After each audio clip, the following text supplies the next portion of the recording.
Hey everybody, how are you this morning? Welcome back to another video with Brooklyn. So I hope this day is finding you all well.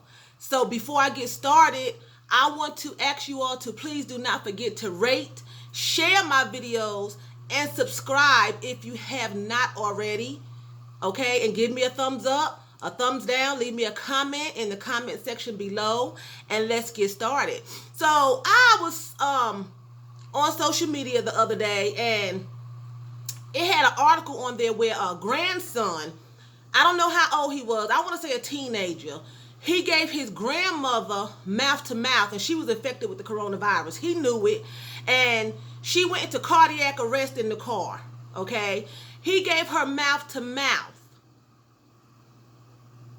Okay, that's his grandma. I would give my grandma mouth to mouth if she had coronavirus. I'm sure I would. They were waiting in line, if I'm not mistaken, to get into the hospital because she was sick. She went to cardiac arrest, and he jumped up and he gave her mouth to mouth. And I believe she died. I don't think she made it. If I can remember the article, it was a week or so ago. So he gave her mouth to mouth. Now, this is a video based on just a question, okay? You know how people are always saying, you know, if somebody infects you with HIV, first let me ask this question. How many of you all would give someone mouth to mouth knowingly knowing that they were infected with the coronavirus, COVID-19, okay?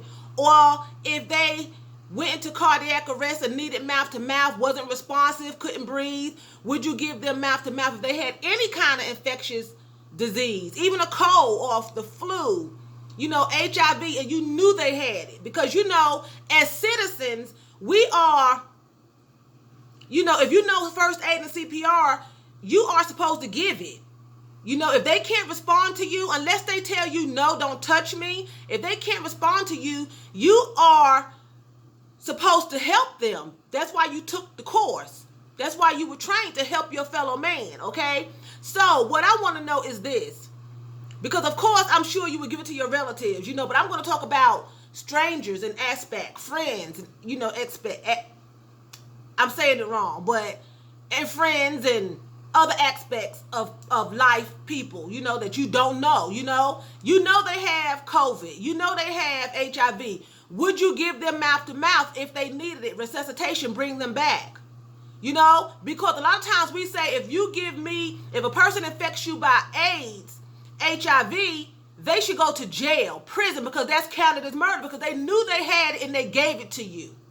Okay? They knew they had it, they infected you, they walk off free because they didn't shoot you, they didn't stab you, they didn't choke you, but they poisoned your system. So that's still a form of murder to me because they knew they had the disease, okay? So should it be flipped around? If you don't resuscitate someone who you know that needs it and they have an infectious disease, should that be counted as murder? That you stood there and you let someone die if you had the means to help them? If you had the means to help them, should it be counted as murder?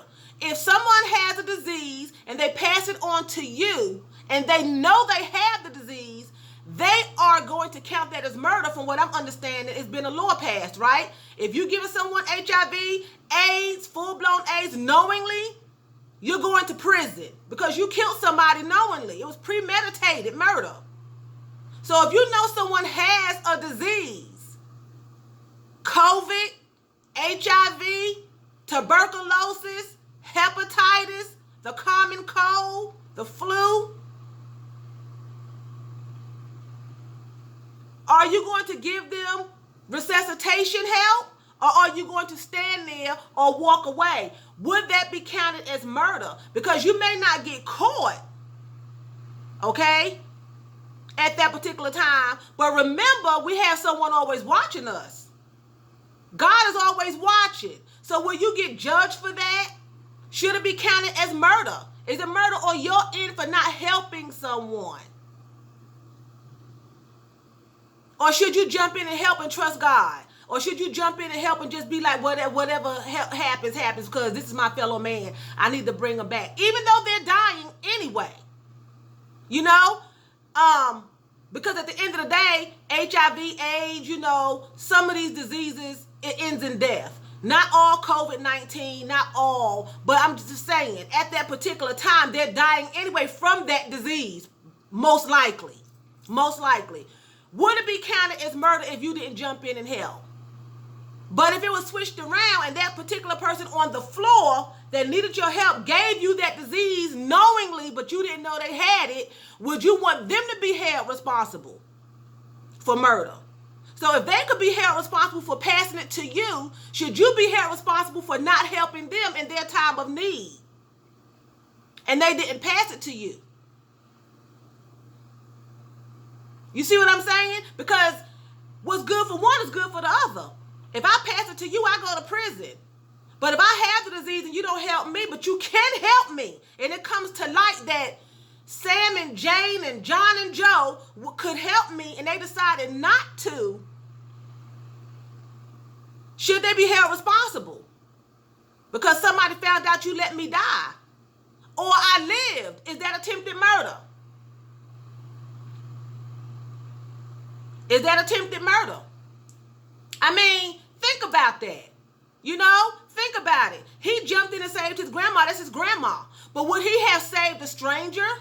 Would he have jumped in and saved someone that he didn't know?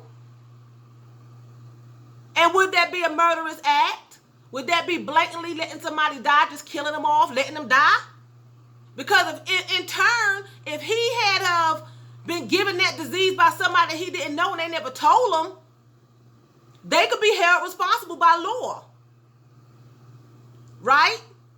So I'm giving y'all something to think about this morning. So anyway, I'm going to get ready to get off of here and finish getting ready for work, have my protein drink, have my power breakfast, you know what I'm saying? And I want you all to have a wonderful, terrific Tuesday. And I want to say vielen Dank. That's thank you very much in German. So vielen Dank for watching me, and choose. That's what? That's bye in German. Smooches. You all have a terrific Tuesday.